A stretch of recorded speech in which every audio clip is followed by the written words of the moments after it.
Howdy, my name is Derek Henry with XLEV8 Consulting, and in this how-to video we're going to walk through a macro called Create Shortcuts. Now what this is going to do is create shortcuts to files or folder, whatever path you tell it to, and save them in whatever place you tell it to.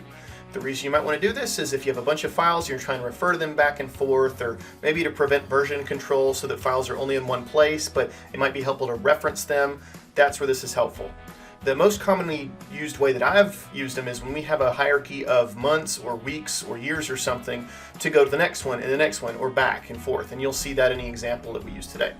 So to run this, easiest way is to use the macro search box, like with anything else you don't have a keyboard shortcut for, and type in Create Shortcuts, or part of it, and then press enter and it will run. It's going to create a settings sheet when it does not find the sheet in your file, this sheet down here called Create Shortcuts. So if you don't have that sheet in your active workbook, it will create it.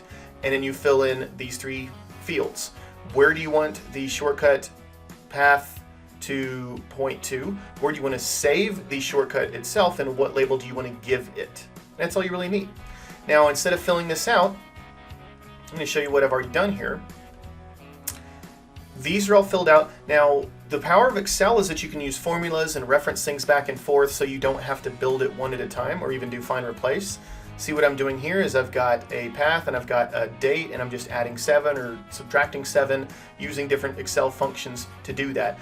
And you can see how this just goes forward and progresses for every week for several years. We're going to build that out, and we want a previous and we want a next shortcut in each of these weeks. Okay.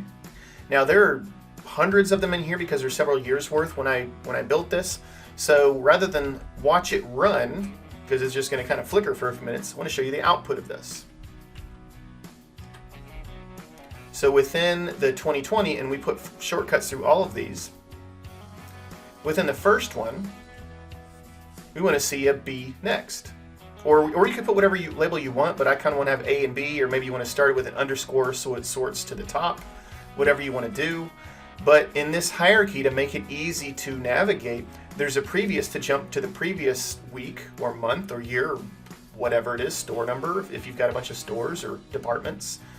Keep going next, and you see how it's easy to traverse. It's just saving a little bit of time as opposed to going up and then back. But because you have to use the mouse and scroll around to the next one, this does make it quicker to navigate. So it's just one example of how you might use this, but having shortcuts all over the place, that's another reason. So to run this, again, to make it create all these shortcuts, when you filled out the Create Shortcuts sheet, right, just run it again. Type in Create Shortcuts, run that, and it will take a little bit of time. So if you have hundreds of lines like I do right here, that might take 30 to 60 seconds, but obviously it's a lot quicker than you can do it individually and manually yourself. That's all there is to it. So hopefully you found that helpful. Thank you for watching this video, and have a great rest of your day.